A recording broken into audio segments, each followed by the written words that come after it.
Mucho gusto en estar con ustedes el día de hoy aquí en esta transmisión en la que comparto pantalla con Mario Szekely, amigo de muchos años, periodista cinematográfico, guionista, y realmente, bueno, pues sobre todo yo creo que en el fondo un gran amante del cine como nosotros, y creo que eso es lo que más nos ha unido nuestras trayectorias a lo largo de muchos años que hemos colaborado. Y pues me da mucho gusto que el día de hoy, Mario, puedas estar con nosotros para platicar. Yo les decía que pues tú no naciste aquí en Monterrey, pero eres realmente un regiomontano de corazón, me parece, ¿no? A pesar de que, bueno, ahora vives en Hollywood y que has estado en muchas partes del mundo, bueno, pues ahora eres ciudadano del mundo, pero regiomontano de corazón. Totalmente, Juan Manuel, muchas gracias también por esta invitación. FIC Monterrey, la verdad, pues está cerca de mi corazón, es no solamente por lo que significa, sino porque tú lo organizas y tu equipo de trabajo. Fuimos compañeros de armas desde que estábamos en la universidad. Y bueno, para mí, como bien dices, no nací en Monterrey, nací en Filadelfia, Estados Unidos, porque mis padres estudiaban allá, pero el destino hizo que llegara yo a Monterrey cuando tenía apenas 4 años de edad. Y me fui de ahí cuando tenía 25. Ya no les digo cuántos años llevo fuera porque eso ya es exactamente. Pero soy regio corazón. Y bueno, viví en muchos lugares de Monterrey. La primera colonia que vivimos fue en Cumbres, luego en Country Tesoro, luego fue Vista Hermosa, luego fue la del Carmen, y luego fue ya donde fui San Petrino pues desde que habrá sido, tenía yo como 13 años hasta que me fui a los 25, exactamente. Ahí, sí, pues sí, recorriste la ciudad. En Río Suchate, 1284, entre Corona y Cascada, cerca de Roberto Garza Sada. No lo digas porque van a ir a, ¿cómo se llama? A cosas tus fans. Exacto. Ya no iba ahí, pero bueno, pero estaría bueno que les dejen una ofrenda ahí a los que viven ahí. Mario, pues me gustaría empezar esta charla platicando precisamente acerca de esto que hablamos, que es lo que nos une, ¿no? O sea, yo podría comenzar preguntándote qué se siente estar en la alfombra roja de los Óscares, pero vamos a empezar por qué se siente estar enamorado del cine. O sea, ¿cuándo descubriste tú que el cine para ti era algo tan importante y en qué momento descubriste que el cine era lo que te iba pues iba a definir tu vida realmente? Bueno, yo precisamente mis memorias están directamente relacionadas con Monterrey. Para mí, tuve, como yo le llamo, el beso o el prebeso y luego ya el beso mortal, donde dices ya no puedo zafar. El prebeso fue ver King Kong en 1976. Me parece que fue en el Elizondo, lo vi ahí. Y ahí además comenzó un amor junto con el cine, que era el amor por la música de las películas. Y como recordarás, como una de la música de esa película, de este remake del King Kong del 33, producido por De Laurentiis y con Jessica Lange y Jeff Bridges, la música era de John Barry. Y recuerdo yo que al día siguiente, como me pasó el resto de la vida, de la nada regresaba a mí la música de la película y me sentía otra vez en la película. Y en esa época que no podías volver a ver la película si no ibas al cine, y que tenías que limitarte, muchas veces no había ni juguetes, tenías o el póster o el soundtrack, o esas dos cosas si tenías la suerte, ¿no?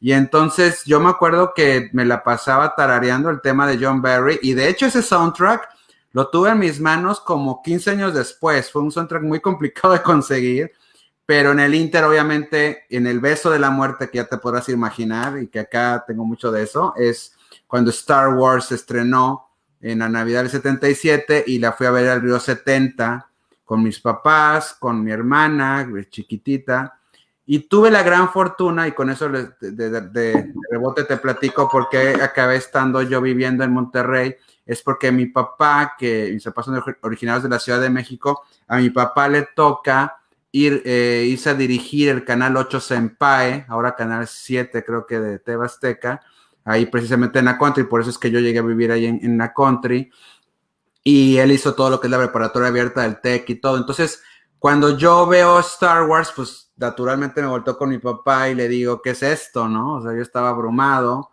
porque en verdad ha habido esa galaxia muy lejana, y mi papá me dice, pues es una película, y ahí fue donde me explicó prácticamente, yo creo que de la pantalla de los 70 al estacionamiento, me dijo, hay un director, hay un actor, hay un escritor, hay un director llamado George Lucas, y como mi papá también siempre ha sido cinéfilo de corazón, él como que rápido en su cabeza relacionó, estamos ante el nuevo Walt Disney, ¿no? Entonces, muy fácil pudo hablarme de un proceso creativo, de un mundo lleno de imaginación, de unas ganas de transformar el mundo con cuentos.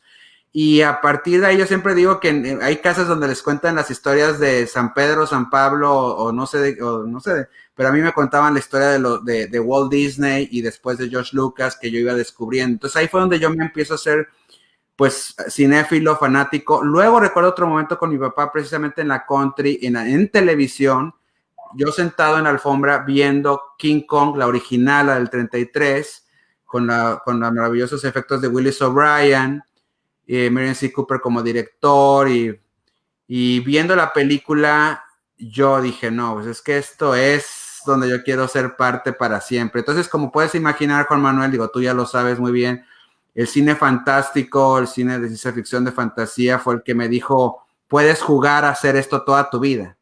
Y así es como comenzó.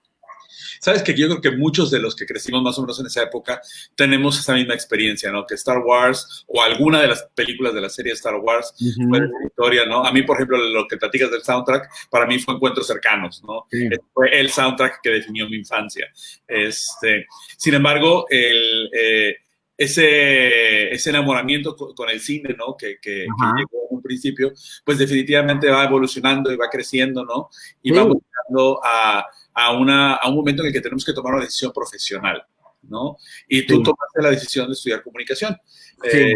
¿De qué forma para ti fue esa la decisión que te encaminó ya finalmente hacia el mundo del cine? Sí, es una buena pregunta porque también tiene que ver con esa primera plática de estacionamiento. Digo, a lo mejor duró más días, pero en mi cabeza todo pasó al mismo momento, que mi papá me dijo cómo se hacía el cine, y entonces yo le dije en automático, bueno, entonces, ¿qué tengo que estudiar yo para hacer cine? Y mi papá me dijo, estamos hablando de 1977, me dice, pues tienes que estudiar mi papá es becado Fulbright, junto con mi mamá, mi papá estudió televisión educativa en Filadelfia, por eso yo nací allá. Entonces me dijo, necesitas estudiar cine en el extranjero, y para ello necesitas una beca como la mía, la Fulbright, que yo sé que tú eres becado Fulbright, Juan Manuel, y también por eso también nos hicimos muy amigos cuando supimos esto. Y me dijo, pero para llegar ahí tienes que estudiar una carrera aquí y en la mejor escuela del mundo, y bueno, de México, en la mejor escuela de México, y la escuela de Monterrey, que es el TEC. Entonces, yo la verdad tenía 7 años cuando decidí que tenía que estudiar comunicación en el TEC de Monterrey, y lo cual fue hermoso por muchos lados. También incluso mucha gente me decía, ay, ¿cómo tan chiquito ya sabes? Pero también fue un asunto de tensión porque, digo, con todo el cariño mis papás lo hacían, pero cuando me iba mal en naturales 3 o en química 4, pues me decían, no vas a tener esa beca para irte a estudiar cine a Estados Unidos, y ahí fue, por eso es que llego a estudiar comunicación, pero curiosamente, y como decimos en guionismo, sembrando información para al rato retomarla, yo con esto que empezó a pasar con Star Wars y Encuentros Cercanos del Tercer Tipo y Tiburón y todas estas películas de Spielberg, yo curiosamente mi fascinación como fan no era tanto tener todos los juguetes y todas las naves, sino era tener todas las revistas y libros que hablaran de cómo se hicieron las películas. Y eso sin querer estaba preparándome para lo que siguió después con el periodismo, ¿no? Tú estudiaste comunicación, ¿verdad? No periodismo en el TEC. Todavía no existía periodismo. No, yo no había ni especialización, y esa es otra historia muy bonita porque yo nunca en mi cabeza había pensado ser periodista. Yo quería dedicarme a ser filmmaker todo el tiempo, ser cineasta, y todo lo que yo aprendía era para saber ser cineasta, ¿no? Y bueno, en el transcurso puse una obrita de teatro en el Regiomontano, estudié en el Regiomontano con los ensayistas toda la vida antes de irme al TEC, hacía audiovisuales o slideshows, escribía cuentos, mi papá también es escritor, me enseñó a escribir, entonces yo escribía mis cuentos, todo estaba destinado para eso, Curiosamente, de estos exámenes vocacionales que ponían en secundaria, que yo nunca les creí, salí que era bueno para ser periodista. Y dije, ay, ¿cómo? No, yo no quiero ser periodista. Pero ya estaba estudiando comunicación, me gustó la clase y me enamoré con Homero Hinojosa, que además era editora ahí en el norte, del tema de las crónicas, ¿no? Como que era storytelling también, pero escrito para un periódico. Aún así, no pensaba yo dedicarme a eso. Y si quieres te cuento cómo me volví periodista, porque es como curioso. Resulta que yo me gradué de comunicación, te necesitabas, como tú sabes, un par de años para poder aplicar o mandar tus papeles para la beca Fulbright, y me quedé trabajando con mi papá en un centro de televisión educativa que tenía él de capacitación y adiestramiento. Y un día estaba yo en mi casa leyendo El Norte, la sección internacional, y salió un cable de agencia de que decían que se iba a morir Superman en los cómics, que DC Comics iba a matar a Superman en diciembre del 92, estamos hablando. Entonces yo ya me había hecho, yo tuve la enfermedad o la fascinación de los cómics, la tuve tardía, la tuve en la universidad. Esos años en el TEC, enfrente que había un puesto de revistas, yo salía y compraba mi Spider-Man, mi Batman, mi Superman. En la posta. En la posta, exactamente. Ahí compraba los... Y curiosamente luego después fueron estos cómics los que más han influido, han inspirado a los universos de Tim Burton, de Christopher Nolan, de Donner y demás. Entonces, bueno, Donner no porque había pasado, pero los Supermanes del futuro de Snyder y demás. Entonces, cuando me entero de la muerte de Superman, como que me lleno así de emoción, porque siempre yo me he acercado a las cosas por pasión, porque las amo, porque son... Y entonces me salió este asunto que después descubrí que creo que también tiene que tener un periodista, que es como la necesidad de compartir, de desear decir, yo quiero que el mundo se entere, ¿no? Entonces, lo que hice de una manera, pues, muy naif, dicen que en las aventuras de los viajes del héroe, el héroe tiene que ser también medio ingenuo. Agarré el teléfono, bueno, un teléfono de marcar, porque en esa época todavía nací en el 92, y le marqué directamente El Norte, quiero hablar con... Bueno, obviamente yo sabía ya que Edgardo Reséndiz era el editor en jefe, y también, te voy a decir, un tutocayo, Juan Manuel Navarro, que había sido compañero de banca mía en el TEC. Él ya estaba trabajando ahí en Gente, ahora es corresponsal también aquí en Hollywood vía televisión, tras la Televisa, y yo ya había pasado 2 cursos de periodismo ahí, incluso había sido seleccionado para el curso de redacción en el Norte, porque Álvaro Cueva, que también es otro de las instituciones de crítica de televisión en México, nos había inscrito de regalo, que en el simposio de comunicación habíamos hecho muy buen trabajo, nos inscribió ahí, yo dije no, y nada más fui por darle gusto a Álvaro, que lo queríamos mucho, y el examen lo contesté de corazón sin importar quedar o no, y quedé. Pero no tomé el curso porque, hablando de pasiones, ese verano yo me iba a Disneylandia con mis papás y le dije a Silvia Marroquín, que era la que organizaba eso en el Norte, le dije, ¿sabes qué, Silvia? Va a sonar muy raro, pero en mi familia todos lo hacemos así juntos y nos da gusto. Yo no puedo no ir a Disneylandia, además que también quiero ir a Disneylandia, y no tomé ese curso. Entonces, este background me sirvió para que cuando hablé con Edgardo, le dije, Edgardo, tú no me conoces, pero Juan Manuel Navarro, que trabaja para ti, es mi compañero de escuela, Homero Hinojosa fue mi maestro, Silvia Marroquín me aprobó para el curso de redacción, no me acuerdo si le dije si lo tomé o no, pero le dije, pero pasé ese examen, y me acabo de enterar que van a matar a Superman en un par de meses, y quiero escribir de eso. Y me dijo, vete mañana a la oficina. Si no hubiera pasado eso, Juan Manuel, no hubiera pasado todo lo demás de periodismo. Me lo imagino perfecto, Edgardo diciendo, vente mañana a la oficina.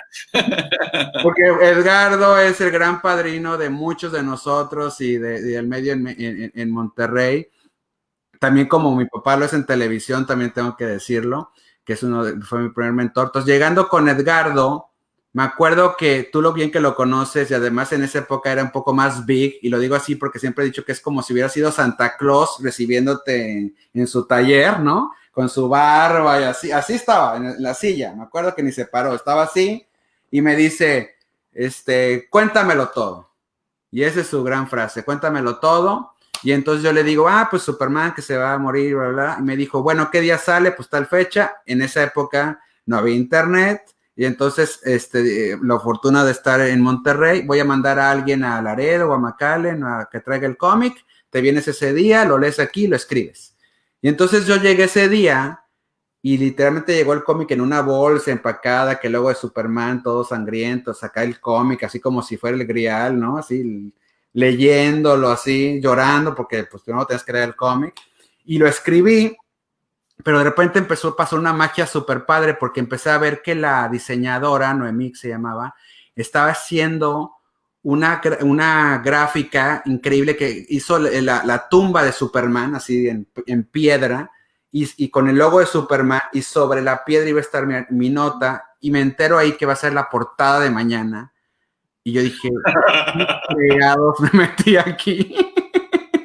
Y escribí la nota, y salió en portada, y Edgardo, o sea, hizo otras dos cosas súper mágicas, o sea, me firmó la nota, que años después me enteré que cuando estás empezando no te firman las notas, y al final puso bueno, en esa época firmaba como Mario Pacheco Sekeli, y puso abajo, experto en cómics, o sea, yo creo que era para venderme con los jefes de que, bueno, ¿quién es este tipo, no? Pero yo digo, oye, pues yo nada más los leo, o sea, no soy experto, bueno. Y así comencé. ¿Cómo ves? Y luego te dedicaste a escribir sobre cine, también estuviste en la radio. Sí. Sí. ¿Cómo fue el inicio de tu carrera? O sea, porque hiciste muchas cosas. Sí, mira, la verdad es de que yo siempre he creído en la filosofía de que hay que divertirse y vivir tu sueño, y si te pagan por eso, mejor. Desafortunadamente, y espero que no haya algunos clientes o proveedores, muchas veces, pues no me importa si no me pagaron o no, porque lo que yo quiero es estar ahí, vivir esa experiencia. Y muchos colegas del medio, y tú también te habrás pasado, pues finalmente a veces acabas tú pagando por estar ahí, ¿no? O sea, acabas tú, porque dices, no sé, está la Comic Con, pero pues no te van a pagar el avión y el hotel. Tú dices, bueno, yo pago el avión, ayúdame con el hotel, ayúdame con los viáticos, o no te va a pagar nada, pues bueno, yo ahí me arreglo con todos, pero yo tengo, porque voy a llegar a Comic Con, decir, yo soy periodista de este medio importante, me van a dar acceso, no voy a pagar mi badge, que me voy a ahorrar ahí más de $100, y además voy a tener acceso a todas las entrevistas, ¿no? Porque yo, o sea, aquí hay un punto importante, que bueno que lo preguntas así. Cuando yo finalmente me voy a México, a la entrevista, ya estaba de finalista de la Fulbright, yo ya estaba en momento de emancipación, de decir, beca o no beca, yo ya me quiero quedar en México. Mi abuela vivía ahí, acaba de enviudar, tiene una casa como de 5 cuartos sola, y dije, yo ya quiero estar, yo creo que Monterrey, o mi Tatooine, como le decía yo de cariño, ya lo tengo que dejar, porque además en esa época había habido una renovación en el periódico, porque acaban de inaugurar el Reforma y todo eso, ¿no? Entonces, al momento en que no me dan la beca, yo digo, porque nada más daban una al año, como tú bien sabes, yo digo, bueno, pues ya estoy muy encarrilado con el periodismo, y hasta ahorita pues me ha ayudado a entrevistar a gente que yo quisiera trabajar con él el día de mañana, o tener una clase con ellos, como cineastas, como directores, como guionistas. Voy a hacer, y además había visto a otros colegas como Edgardo, como el mismo Juan Manuel, viendo que habían entrevistado también a gente ya muy top. Y yo dije, bueno, pues creo que este es mi momento para usar el periodismo como mi escuela de cine, ¿no? Y como yo sí estaba empapado con esto de estar leyendo de cómo se hacían las películas, pues entonces sin querer hice un propio estilo, porque algo que yo creo que llamó la atención ahí en México es que mis entrevistas siempre eran sobre cómo se hacían las películas, nunca era sobre el chisme, ¿no? Y la foto y el encuadre y los actores y el personaje. Y también en esa época me enamoré. De hecho fue el último golpe para irme de Monterrey, cuando mi amigo Eduardo Presa del TEC, que estudió su maestría en USC, precisamente donde yo quería estudiar su maestría en guión, me habló ya del viaje del héroe, de Joseph Campbell, y de los arquetipos que utilizan en las películas que yo admiraba, como Star Wars y Rey León, tú bien lo sabes, Forrest Gump y demás. Y entonces dije, wow, o sea, esta parte del análisis me fascinaba. Y entonces dije, voy a hacer de esto, pues, mi carrera alternativa. Siempre fue como el plan B, si lo quieres llamar así, pero en realidad se ha convertido también en un plan A, porque nadie puede estar 25 años en un plan B sin ¿verdad? Que eso que dices es bien interesante, porque yo creo que hay mucha gente que está interesada en el cine. Sí. Y evidentemente no todo el mundo puede ser director, no todo el mundo puede ser actor, no todo el mundo puede ser guionista, ¿no? Y a veces ese no es el llamado, ¿sí? A veces, o sea, el problema con el cine es que el llamado está en la pantalla. Sí, sí. La pantalla es la que te invita, la que te está pidiendo que te acerques al cine. Y, y a veces es difícil encontrar cuál es realmente mi talento, mi lugar, mi espacio en todo ese mundo enorme que constituye el cine, ¿no? Totalmente. Y entonces, tú lo encuentras en el periodismo, pero hay gente que lo encuentra en la educación, o nosotros que somos el Festival de Cine, o no, hay diferentes lugares, ¿no? Y claro, he hecho cortometrajes y produje un largo y estuvimos en muchos festivales y demás, ¿no? Pero al final, ¿sí? Tu lugar en el cine no tiene que estar en la pantalla. O sea, la pantalla es solo un espacio, pero está rodeada de tantísimas otras cosas que hay muchos lugares. Me encanta cómo lo pones, porque además creo que finalmente sí llegas a tocar la pantalla, nada más que la tocas de otra manera que no pensabas tú antes, ¿no? Por ejemplo, Claro. tú y yo que somos también profesores de historia del cine o de guión o de diferentes aspectos, pues que alumnos tuyos sí hagan una película que llega ahí o un guión que llega ahí y que, o que sepan vender mejor su película porque tú los aconsejaste, pues esto también tú llegas ahí. Es un poco como el Mr. Holland Hopus, la verdad, digo, ¿no? Sí llegas en verdad ahí. Y la verdad es que en mi caso ha sido como un cortejo a la dama cine, ¿no? Como si fuera Marilyn Monroe, ¿no? Por eso yo les digo a veces a mis alumnos cuando les pongo el Padrino o King Kong o E.T., ay, mira, se mueve el muñequito, o se ríen o se duermen, y digo, oye, espérate, yo te estoy presumiendo a la rubia que me enamoré ayer en el baile, no, o sea, no puedes ponerte así como de que, ay, mira, se le ve que tiene un lunar ahí, ¿no? O sea, pues espérate, o sea, ¿no? Y creo que al final, Juan Manuel, y tú y yo somos muy así también, la pasión por el cine, y por eso tú hiciste este maravilloso festival de cine, contagia a los demás. Y creo que el reto también, y un poco aterrizándolo un poco, porque también estamos ahorita en el ambiente de Monterrey, en esta plática, a mí, y te lo dije hace rato al decirte a Twin, la verdad, a ti y a mí y a nuestra generación, sí nos tocó una parte un poco ruda, de que no era una ciudad muy abierta a que cuando la carne asada de la semana tú llegaras y dijeras, es que yo quiero ser escritor, es que yo quiero dirigir una película, porque además en esa época no había cámaras más que las caseras o Super 8 o después vinieron las de Betamax, ¿no? Pero no era como, ay, sí, claro, entonces te decían, y lo digo con respeto para el señor Pipo, pero así tú vas a acabar con Pipo, o sea, eso es lo que vas a hacer, o sea, ¿no? Y la verdad es que eso sí creo que lo que tú has hecho con el festival ha sido maravilloso porque es decir, no, señores, o sea, aquí hay cultura, aquí hay industria, aquí hay talento y como diría nuestro querido Chucho Torres, que también tú y yo lo hemos tenido de mentor como maestro de cine, pues dile a un ingeniero que te ponga un cohete en la luna, pues a lo mejor sí te lo va a poner, pero que te haga una película, o sea, ni a Spielberg todas le salen, ¿no? Es una cosa... Hacer una película, y es algo que es importante platicar, hacer una película es bien difícil. O sea, que hacer una buena película es todavía más difícil, ¿no? Porque la cantidad de decisiones, la cantidad de personas que están involucradas, la cantidad de recursos que se necesitan, no importa si sea una película muy sencilla, y además tienes que tener como todo ese concepto súper claro de qué quiero decir, cómo lo quiero contar, a qué público quiero llegar. Muchas de los cineastas que al final me parece que no terminan teniendo mucho éxito, es que nunca pensaron a quién le estaban hablando, cuál era el público al que iban a llegar, ¿no? Pero bueno, nos estamos metiendo ya en otro territorio. Sí. Te quedaste en la Ciudad de México Sí. Y empezaste a chambear.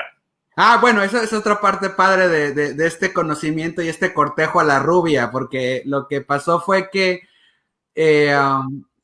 fíjate, es que, bueno, yo ahí es donde digo, ¿quién dice que Dios no existe? Porque yo de repente veo todas estas cosas mágicas que digo, ahí me fueron llevando.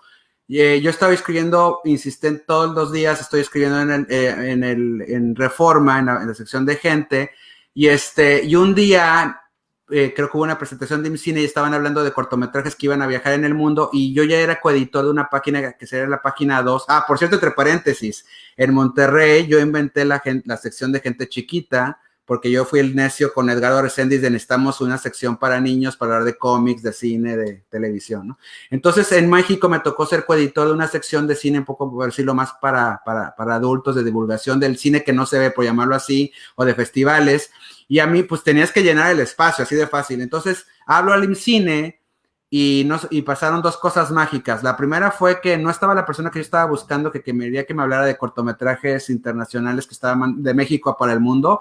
Me contestó una chica que estaba haciendo sus prácticas. Bueno, esa chica se convirtió en mi novia 2 semanas después porque nos quedamos. Y la otra cosa mágica que pasó es que cuando salió publicado el artículo, tras haber entrevistado también a otro funcionario ahí se llama Enrique Ortiga, gran historiador de cine y divulgador, él es sudamericano y estaba viviendo en México en esa época, y de repente de la nada me habla y me dice, oye Mario, ya nos conocíamos por la entrevista, muy padre tu artículo, bla, bla, bla. Oye, Mario, te acabo de recomendar con un productor joven de cine mexicano que va a hacer su película, porque aquí en IMCINE estamos apoyando o empujando a que se profesionalice la parte de manejo de prensa, de medios, para hacer más ahora sí que como los estudios de Hollywood, donde hay un press kit, donde hay stills, donde hay fotos establecidas para poder promover la película, tomadas muy bien con calidad cuando se está filmando la película, promover que se haga un póster en cuanto que se haya, porque antes los pósters eran de que sacaban las escenas de la película y por eso los actores siempre estaban de lado porque pues nunca estás viendo a la cámara, ¿no? Todo este tipo de cosas tú bien sabes, press kits, boletines, hacer set visits. Y lo bueno es que yo ya sabía todos esos términos porque ya llevaba por lo menos, te voy a decir, 2 años acá y un poquito en Monterrey otro, ya yendo a los press junkets en México, bueno, más bien en Estados Unidos, de Hollywood, y sabía yo cómo la Fox, Warner, Universal trataban al periodista. Yo nunca lo había hecho, pero me lo habían hecho a mí, ya sabía yo lo que me daban en la mano y además sabía escribir. Entonces me dice, te estoy recomendando para que tú le manejes la prensa de la película. Yo ni siquiera sabía que había, o sea, ya per se un jefe de prensa en una película cuando se está filmando. Y dije, bueno, pues Enrique, pues otra vez por respeto a Enrique, voy a ir. Y fue un desayuno en la Condesa y el productor era Matías Serenberg y me dijo, ay Mario, pues mucho gusto, pues yo voy a hacer una película que se llama Sexo, Pudor y Lágrimas. Y afortunadamente, porque tú bien sabes también cómo el teatro escasea también, sobre todo en esas épocas en Monterrey, este tipo de teatro, había visto una versión de Sexo, Pudor y Lágrimas ahí en el Teatro de la Ciudad, entonces sabía muy bien de lo que me estaba hablando, y Mirada de Mujer, que era la telenovela que estaba dirigiendo Toño Serrano, que es el que iba a dirigir Sexo, Pudor y Lágrimas, y es su obra, pues también obviamente la había visto por estar en el periódico en la sección de espectáculos, ¿no? Entonces, órale, y entonces yo, típico momento que dice, sí, claro, yo sé hacerlo, y lo dices, en la torre, o sea, nunca he hecho esto. Pero pues otra vez, a ver, tranquilo, ya he estado ahí y armé todo y me dijo, quiero que van a ser, por decir, son 6, yo vi, eran 6 semanas de rodaje, 6 personajes. Pues cada semana va a haber un boletín con cada personaje para presentarlo. Yo organicé el primer set visit y también iba a haber un momento extra con el videoclip con Alex Sintek y todo lo inventé. Ayer precisamente Juan Manuel estaba hablando con Daniel Daza, el foto fija de la película, que por cierto va a sacar un proyecto pronto que no puedo decir, pero tiene que ver con este universo del foto fija, ya casi bueno, está involucrando en algo así, y él, y yo platicábamos de que sí, o sea, un poco citando a mi frase favorita de Star Wars, que nunca sale en las películas, pero sí en la novelización, dice, estaban en el lugar incorrecto, en el momento incorrecto, naturalmente se convirtieron en héroes, Princess Leia, ¿no? Entonces, eso es lo que yo creo que pasó, que mucha gente que no tenemos que estar haciendo ahí, o que acabamos haciendo esta familia de esta nueva generación de cine mexicano. Ya hice el crossover, por decir, porque ya me dieron mi gafete. Todo esto es como ganar llaves para entrar a lugares que no puedes entrar, ¿no? Ok, no puedo entrar a USC a tomar una clase, pero yo voy a entrevistar a Spielberg y a Lucas, ¿no? No puedo estar en un set porque pues no estudié cine, o sea, estaba haciendo cortometrajes y ya aprendí mucho, pero no tengo el gafete de que estudié en los conservatorios de cine de México. Pero voy a entrar como jefe de prensa, ¿no? Y entonces eso fue la manera en que yo me empecé a involucrar y el siguiente proyecto, bueno, fue así de, yo estaba trabajando ya cuando fue el boom de las páginas de internet en el foco.com, que era el sitio de Ticketmaster, y después de ahí me pasé a ESMAS, que era el sitio de Televisa cuando arrancó.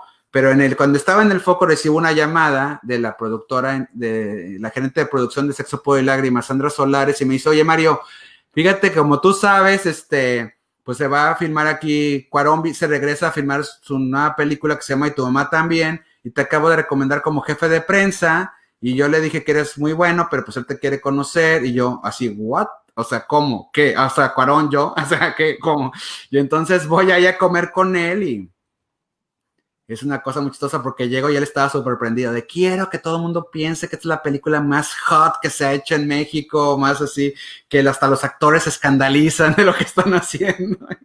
Y ahí fue donde ya agarré mi gorra de jefe de prensa y otra vez estaba haciendo algo que no había pensado hacer, pero ya ahí sí ya estaba yo pues pudiendo platicar con los actores y directores de primera mano, ¿no? Y fue muy bonito porque ser jefe de prensa estás en todas las etapas y sobre todo en el más crítica después de hacer la película, obvio, que es presentarla al mundo y hacer aliado de los estudios que la van a traer o del estudio y reír y festejar cada premier cuando ganamos el premio al público en Guadalajara, ver que funcionaba la película, cuando en temporada de Patos también, que me tocó ver cómo Guadalajara la abrazó y le dio todos los Mayagüels, y también llorar mucho cuando un Rosario Tijeras que también produjo Matías en Colombia fue la película más taquillera de la historia, e incluso me tocó estar ahí en la premiere en Medellín, con el representante del presidente ahí al lado, y en México dio el semanazo.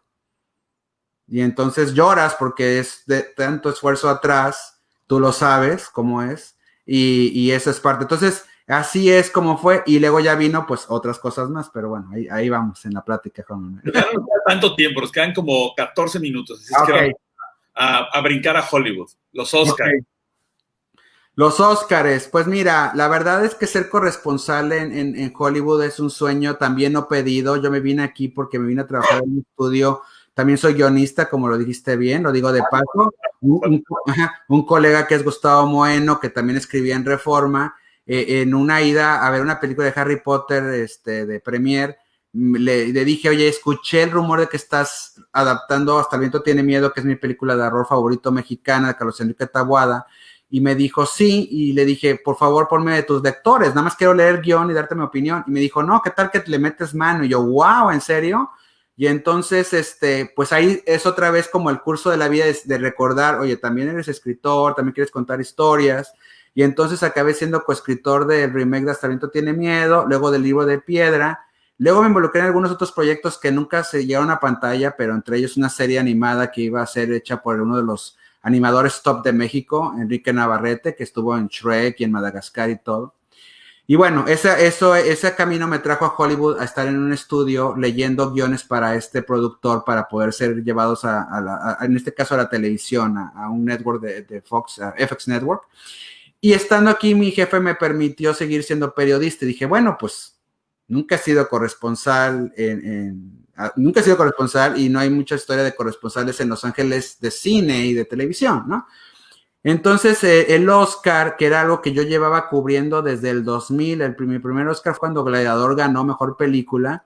Me tocaba mucho venir de México acá, y ahora pues ya era ir prácticamente ponerte el smoking e ir a 30 minutos de donde yo vivo, porque yo vivo cerca del mar, en Mar Vista.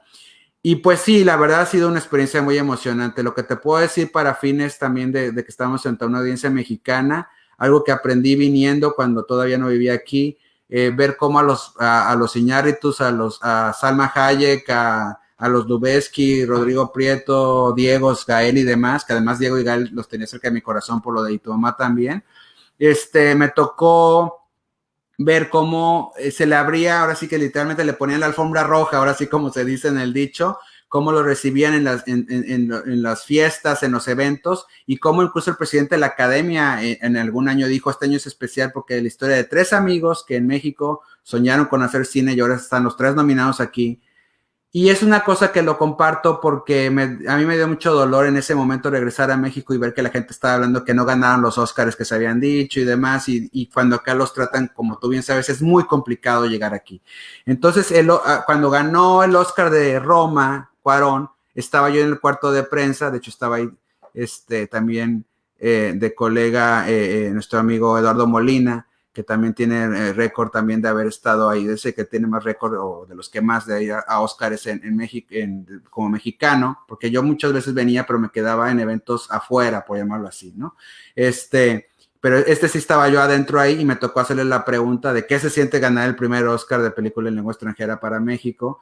Y ahí hubo un momento muy padre porque él ya tengo una relación desde tu mamá también, entonces fue, tú, sí, Mario. Entonces, como que ahora sí que diríamos en Star Wars, the circle is now complete, ¿no?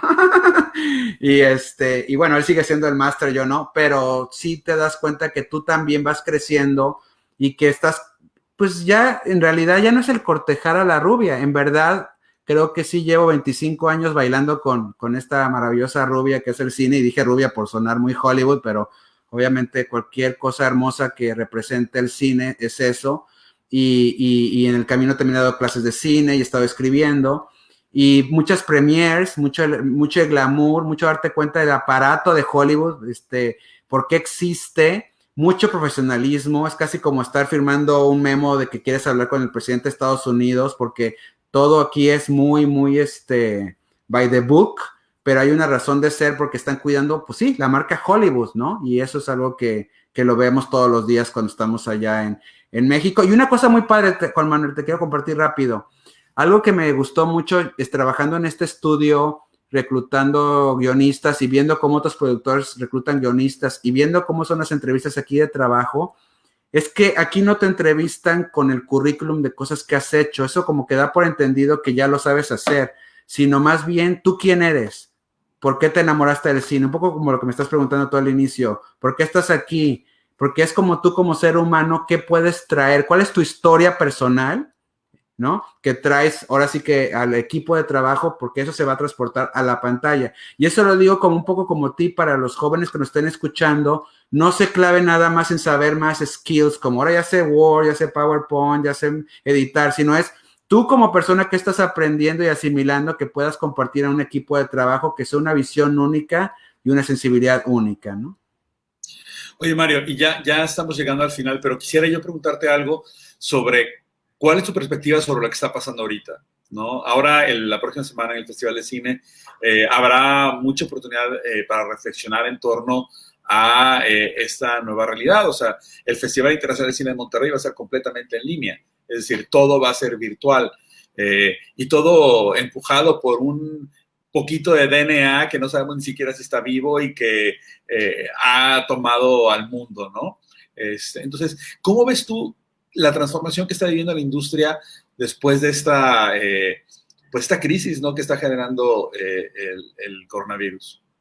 Bueno, llevando todo esto a mi filosofía favorita, que es el viaje del héroe, yo creo que estamos una muerte y resurrección y renacimiento, ¿no?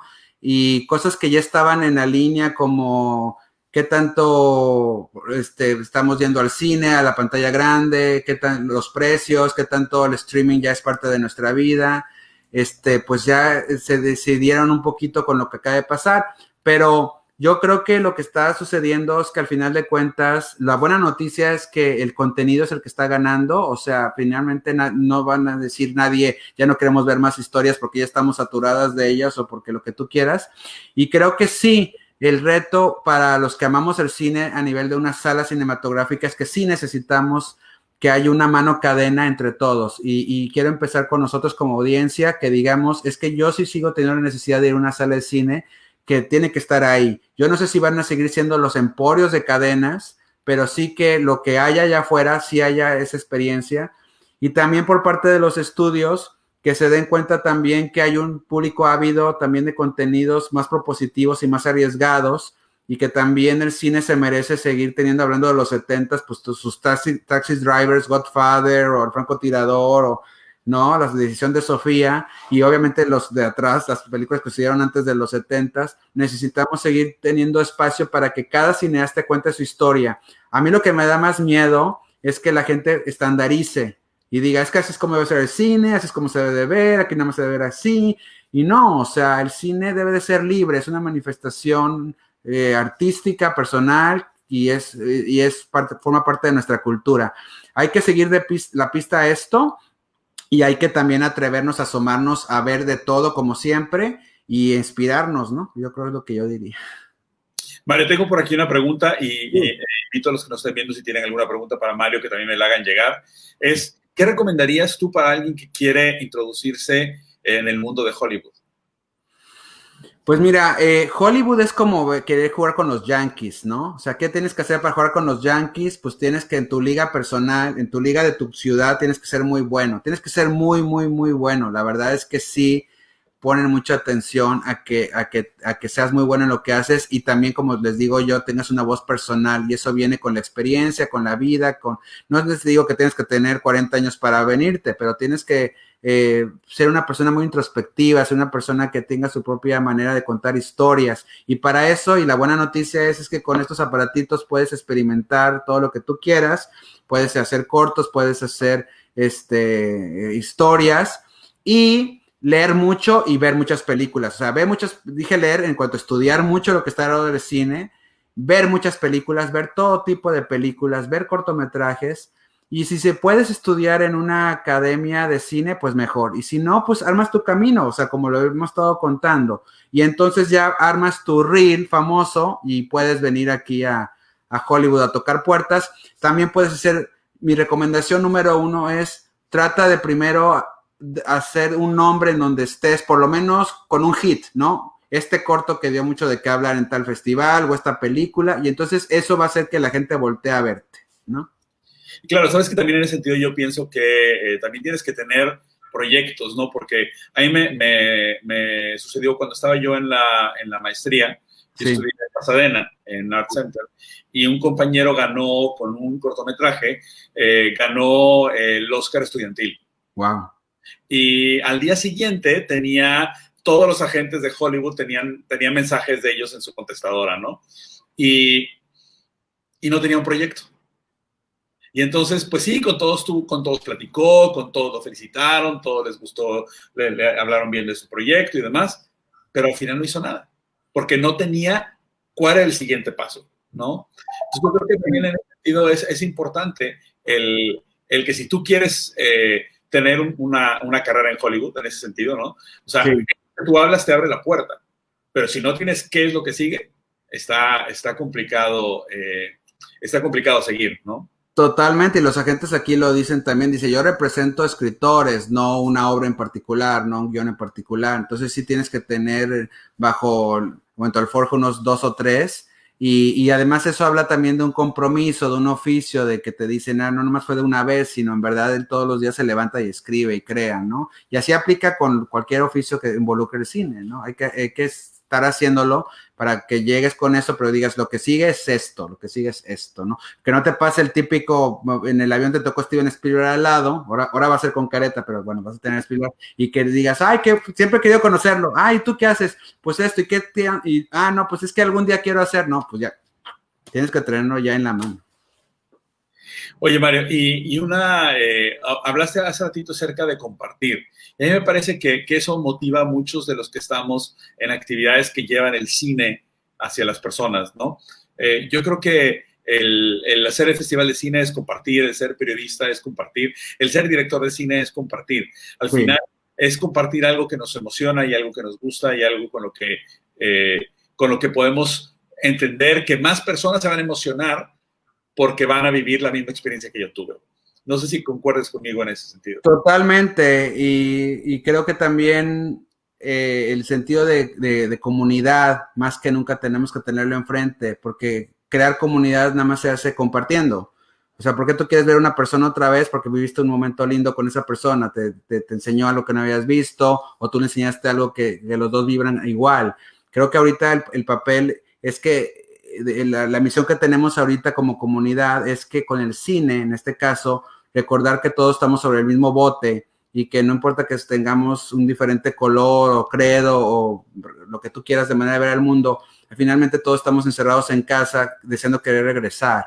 ¿Y cómo vamos a regresar? Pues primero vamos a compartir nuestras historias y esto es como un mini Segunda Guerra Mundial o Vietnam, lo que tú quieras. Va a haber años en donde vamos a ver y el ganador de la mejor película 2035, tal historia que recuerda cuando estábamos encerrados todos y ¿no? Entonces, esto va a simbrar, ya nos está simbrando, nos está cambiando y el cine pues es contar historias, ¿no? Yo siempre digo que qué chistoso cuando, sobre todo, una vez fui al Festival de Cannes acompañando la temporada de Patos y decía, toda esta gente trajeada y muy seria y todo, que les hablas de usted y Sir y demás, pero les pagan por por contar historias en fotografías o en imágenes, o sea, ¿no? Y eso es la magia. Qué buena onda que como raza humana, en verdad nos demos cuenta que esto es importante para nosotros, contarnos historias, y qué bendito, ahora sí que a los Lumière y Edison y de allí para acá, de que inventaron este aparatito que se llama cine y que podemos celebrarlo como tu festival y que lo podemos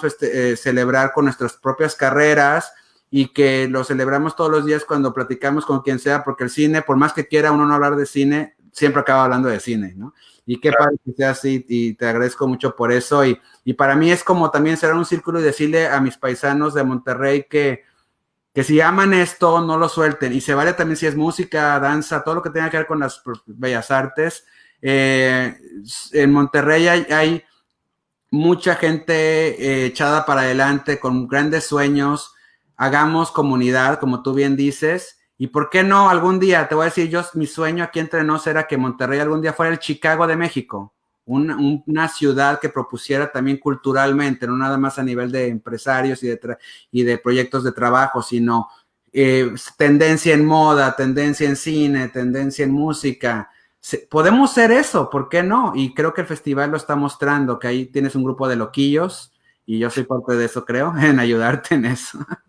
No, definitivamente, yo creo que Monterrey ha cambiado muchísimo en los últimos 20 años, se ha convertido en una ciudad que tiene mucha gente muy talentosa, que como dices tú, se ha tomado ha tomado la decisión de que yo voy a perseguir esto, ¿no? Y tenemos excelentes diseñadores, tenemos artistas, tenemos fotógrafos, tenemos cineastas, y creo que cada vez será más fácil vivir de la cultura y del arte en sí. Mario, te agradezco muchísimo el que hayas estado el día de hoy con nosotros. Quiero pues recordarle a todos los que están viendo que el próximo día 13 inaugura el Festival Internacional de Cine de Monterrey. Tendremos una alfombra roja virtual, luego la ceremonia de inauguración y luego la película inaugural. Y a partir del 14 tendremos a través de Cinépolis Click y de Filmin Latino una semana de películas muy interesantes para disfrutar, y además los eventos de formación que pronto ya les daremos el listado completo de todo lo que habrá, pero también por ahí estará Mario con nosotros moderando una charla sobre series de televisión. Wow. Así es que, bueno, muchas gracias, Mario, nuevamente por estar el día de hoy con nosotros. Muchas gracias a todos ustedes que nos están acompañando, y recuerden que aquí seguimos todos los miércoles a las 5 de la tarde. Gracias a todos. Un abrazo fuerte desde Hollywood. Gracias, Juan Manuel, y a tu equipo. Igualmente, Mario. Gracias a ti. Hasta luego. Chao.